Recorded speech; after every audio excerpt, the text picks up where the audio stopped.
Stress बेचैनी परेशानी सी रहती है क्योंकि एंड्रोमेट्रोसिस की वजह से फर्टिलिटी का इशू भी हो सकता है। आमतौर पर मेंस्ट्रुअल ब्लीडिंग होती है, मेंसेस आते हैं, ब्लीडिंग होती है, हैवी ब्लीडिंग होती है और यूट्राइन ब्लीडिंग होती है, जिसकी वजह से फीमेल पेल्विस एरिया के ऊपर प्रेशर आता है, वो हार्ड हो जाती है और प्रेगनेंसी कंसीव करना मुश्किल हो जाता है। 55 से 60% केसेस के अंदर नेचुरल कंसेप्शन होती है, लेकिन एंडोमेट्रोसिस आमतौर पर 15 साल से लेकर 44 ईयर्स यानी कि मेंस्ट्रुअल साइकिल और जब मेनोपॉज खत्म हो जाता है उस दौरान।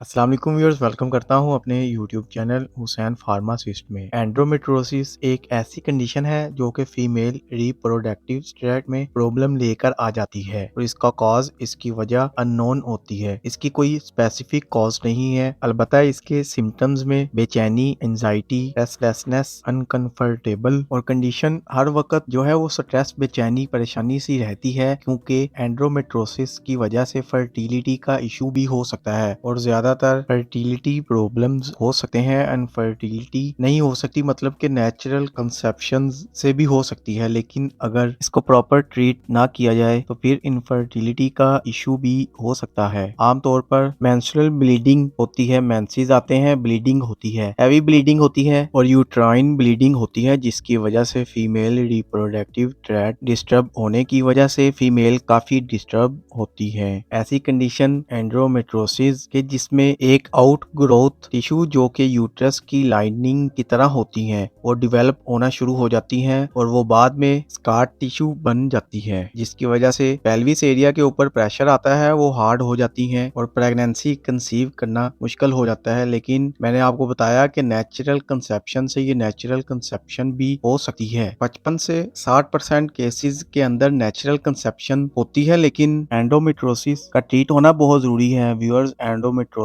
आमतौर पर 15 साल से लेकर 44 ईयर्स यानी कि मेंस्ट्रुअल साइकिल और जब मेनोपॉज खत्म हो जाता है उस दौरान वो हो सकती है। दूसरे नंबर पर यूट्राइन फाइब्राइड्स। यूट्राइन फाइब्राइड्स आजकल बड़ा कॉमन है, जिसमें यूट्राइन में आउटग्रोथ स्टार्ट हो जाती है, मतलब कि यूट्रस में स्मूथ मसल्स ट्यूमर्स फॉर्मेशन हो जाती है और ये कंडीशन भी उस वक्त डेवलप होती है जब प्रेगनेंसी का टाइम करीब हो जाए। तो आज इसी के बारे में बात करेंगे। आप सबसे गुजारिश है कि अगर मेरे चैनल पर नए हैं तो चैनल को सब्सक्राइब, वीडियो को लाइक और साथ लगे बेल आइकन को भी प्रेस करना ना भूलें। आज हमारा टॉपिक है हाइगोलिक्स 200 mg। हिल्टन फार्मा इसको तैयार कर रही है। तो हमारा टॉपिक है how to treat endometriosis, how to treat uterine fibroids. ये दो स्ट्रेंथ में अवेलेबल है, हाइगोलिक्स 150 mg और हाइगोलिक्स 200 mg में। इसमें जो फॉर्मूलेशन है वो है एलागोलिक्स। एलागोलिक्स एक ऐसा फार्मूला है जो कि नेचुरल रिलीजिंग हार्मोन है। करेगा क्या? ये ट्रीट करेगा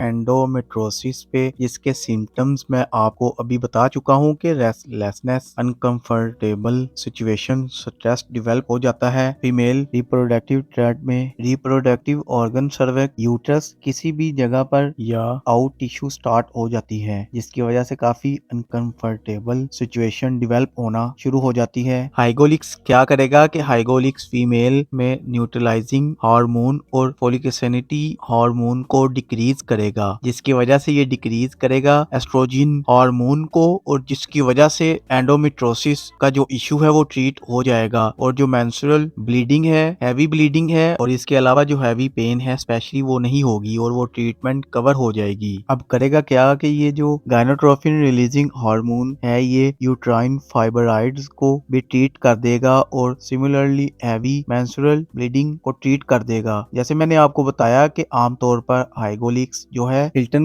मैन्युफैक्चर करती है, ये मॉडरेट टू सीवियर पेन में भी हेल्प कर देती है। पेशेंट्स को हाई कंसल्ट रिकमेंड करते हैं 2 साल के कोर्स में, यानी कि 24 मंथ्स इसका कोर्स होता है, जिसमें स्टार्टिंग डोज 150 mg होती है। इसको इस्तेमाल कर सकते हैं। अगर हम बात करते हैं साइड इफेक्ट्स की, साइड इफेक्ट्स में अगर हम ये देखते हैं, आमतौर पर हाइगोलिक्स की वजह से सीवियर बर्थ इफेक्ट्स भी हो सकते हैं। हमेशा ख्याल रखें कि हेल्थ केयर प्रोफेशनल इसको प्रिस्क्राइब करें और आप एक अच्छे प्रोफेशनल से रिव्यू करें। इसका जो रेगुलर यूज है उसका इस्तेमाल होना चाहिए और आम तौर पर इसके साइड इफेक्ट्स में हेडेक आ जाती हैं, एब्डोमिनल क्रैम्प स्टार्ट हो जाते हैं, क्योंकि आम तौर पर एब्डोमिनल क्रैम्प्स या सीवियर मेंस्ट्रुअल क्रैम्प्स हैं ड्यूरिंग सेक्सुअल एक्टिविटी, वो भी एंडोमेट्रोसिस का एक साइन है। और यही वजह है कि जब यूरिनेशन होती है, जब यूरिन पास होता है तो उस वक्त काफी पेन होती है। तो इंटेस्टाइनल क्रैम्प्स, एब्डोमिनल क्रैम्प्स और यूट्राइन ब्लीडिंग क्रैम्प्स जो है एक इसका बड़ा सिम्टम्स है। एंडोमेट्रोसिस का ट्रीट करना बहुत जरूरी है और जिसको ट्रीट करता है हाइगोलिक। तो व्यूअर्स, इसकी प्रिकॉशंस की बात करें तो आमतौर पर इसकी स्टार्ट डोज 150 mg है। 24 मंथ इसको इस्तेमाल किया जाएगा। जैसे मैंने आपको बताया कि 15 साल से 44 साल की उम्र तक में ये किसी भी टाइम हो सकती है, तो इसकी ट्रीटमेंट के लिए प्रॉपर रेमेडी लाजमी है। उम्मीद करता हूँ हाइगोलिक्स 200 mg टैबलेट की इन्फॉर्मेशन आपको पसंद आई होगी। तो वीडियो को लाइक करें, शेयर करें, चैनल पर नया तो चैनल को सब्सक्राइब करना मत भूलिएगा। साथ लगे बेल आइकॉन को भी प्रेस करना मत भूलें। शुक्रिया, अल्लाह हाफिज।